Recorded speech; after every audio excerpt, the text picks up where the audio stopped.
అందరికీ నమస్కారం. మీకొచ్చే నెల జీతాన్ని కేవలం ఖర్చులకే కాకుండా ఒక పెద్ద సంపదగా మార్చుకోవడం ఎలాగో తెలుసుకోవాలనుందా? అయితే ఈరోజు మనం దాని గురించే వివరంగా మాట్లాడుకుందాం. చూడండి, జీతం సంపాదించేవాళ్లు చాలామందుంటారు.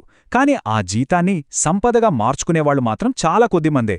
ఆ రహస్యమేంటో ఇప్పుడు చూసేద్దాం.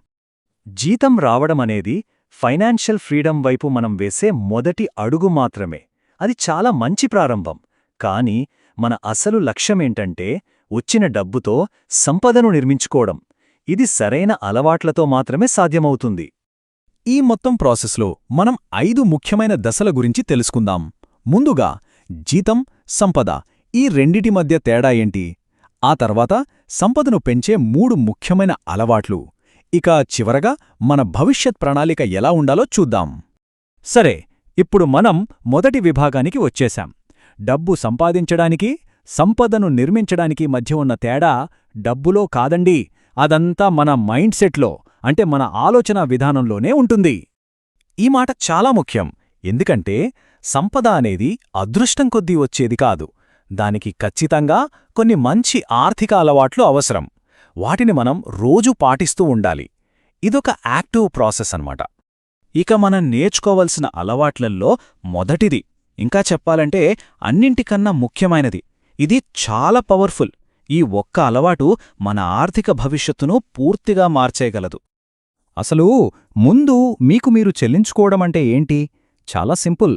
జీతం అకౌంట్లో పడగానే ఈఎంఐలు, బిల్లులు, ఇతర ఖర్చుల గురించి ఆలోచించకముందే మొట్టమొదటి పనిగా కొంత డబ్బును పొదుపు లేదా పెట్టుబడుల కోసం పక్కకు తీసేయాలి. అయితే ఎంత పక్కన పెట్టాలి? నిపుణులు ఏం చెప్తున్నారంటే మన ఆదాయంలో కనీసం 20-30% వరకు పొదుపు లేదా పెట్టుబడుల కోసం కేటాయించాలి. ఇది మనం కట్టబోయే సంపదకు ఒక బలమైన పునాదిలాంటిది. ఓకే, ఇప్పుడు రెండో కీలకమైన అలవాటు గురించి చూద్దాం.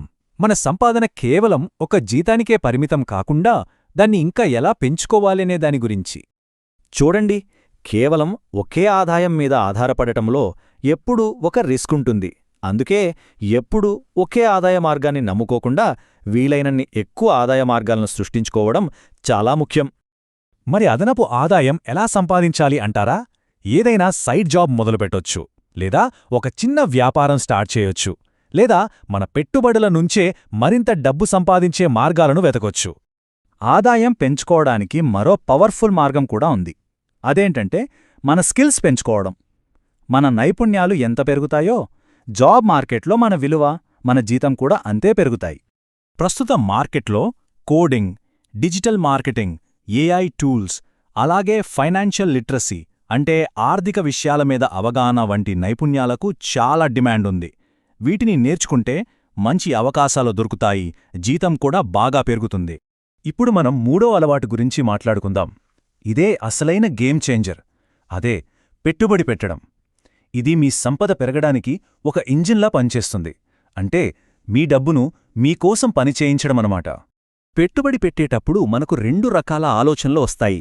కొంతమంది త్వరగా డబ్బు సంపాదించాలని చూస్తారు, కానీ అక్కడ రిస్క్ చాలా ఎక్కువగా ఉంటుంది.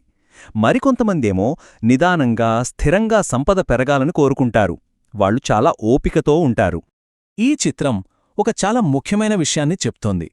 సంపదను నిర్మించడమనేది 100 మీటర్ల పరుగు పందెం కాదు, అదొక మ్యారథాన్ లాంటిది. దీనికి పట్టుదల, ఓపిక చాలా అవసరం. రాత్రికి రాత్రే ఏ అద్భుతాలు జరగవు.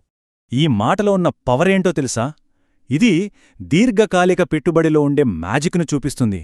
దాన్ని కాంపౌండింగ్ ఎఫెక్ట్ అంటారు.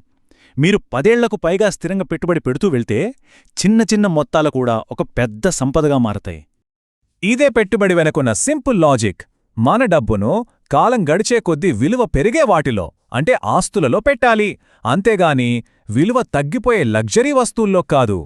పెట్టుబడి పెట్టడానికి చాలా మార్గాలున్నాయి. ఎస్ఐపిల ద్వారా ప్రతి నెలా కొద్ది మొత్తంలో మ్యూచువల్ ఫండ్స్లో ఇన్వెస్ట్ చేయొచ్చు, లేదా మంచి కంపెనీల షేర్లు కొని వాటి ఎదుగుదలలో భాగం కావచ్చు. ఈటీఎఫ్ల ద్వారా తక్కువ ఖర్చుతో చాలా స్టాక్స్లో ఒకేసారి పెట్టుబడి పెట్టచ్చు, లేదా ఏదైనా వ్యాపారంలో కూడా పెట్టుబడి పెట్టవచ్చు. సరే, ఇప్పటిదాకా మనం చూసిన ఈ 3 ముఖ్యమైన అలవాట్లని ఒక స్పష్టమైన ప్లాన్గా ఎలా మార్చుకోవాలో ఇప్పుడు ఫైనల్గా చూద్దాం. ఇవిగోండి మీరు గుర్తుపెట్టుకోవాల్సిన 4 ముఖ్యమైన విషయాలు. 1 ఖర్చుల కన్నా ముందు పొదుపు. 2 1 కంటే ఎక్కువ ఆదాయ మార్గాలు. 3 మీ స్కిల్స్ను ఎప్పటికప్పుడు అప్డేట్ చేసుకోవడం. ఇక 4వది దీర్ఘకాలిక లక్ష్యంతో స్థిరంగా పెట్టుబడి పెట్టడం. ఈ విశ్లేషణ ముగింపుకు వచ్చే ముందు ఒక చిన్న ప్రశ్న. ఈరోజు మనం మాట్లాడుకున్న ఈ మంచి అలవాట్లలో మీరు దేంతో మొదలుపెట్టబోతున్నారు? ఏదైనా సరే, చిన్నగా అయినా సరే, మొదలుపెట్టడమే ముఖ్యం కదా. ఇలాంటి మరిన్ని మంచి విషయాలు తెలుసుకోవాలంటే మా ఛానల్కు సబ్స్క్రైబ్ చేసుకోండి. మళ్ళీ తర్వాతి విశ్లేషణలో కలుద్దాం.